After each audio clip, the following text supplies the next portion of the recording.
Hi, William. Hi, how are you? There are many big events happening in Beijing now. So, what do you think of that?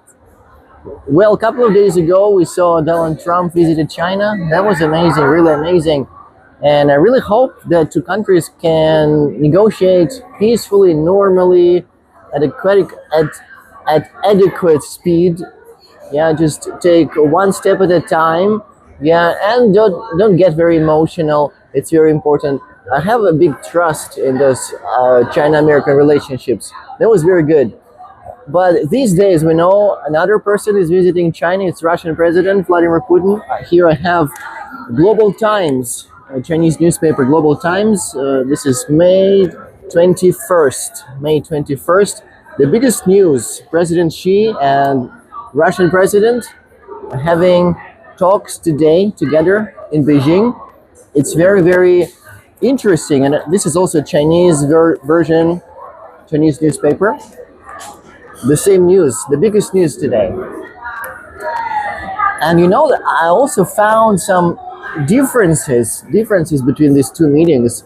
First, America and China are more focused on business, on trading, and all those tariffs and different stuff, different products, rare minerals. Those topics are very, very hot topics between China and America, including AI, new technology, something like that. That's why American president brought the huge company with him, with huge delegation.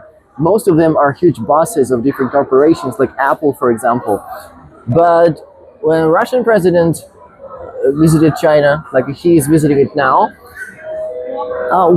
the cooperation between Russia and China is mostly strategic.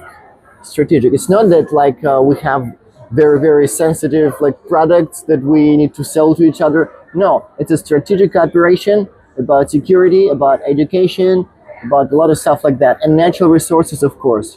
Because China buys a lot of gas, different wood from Russia. That's very, very good partnership. It's a very different partnership in comparison from America. But geographically, America is very far from China, so that's why there are sometimes political tensions between these two countries. And Russia and China are neighboring countries, so they have relatively good relationships. They have mutual interests, and they really, really they call each other friends. That is interesting.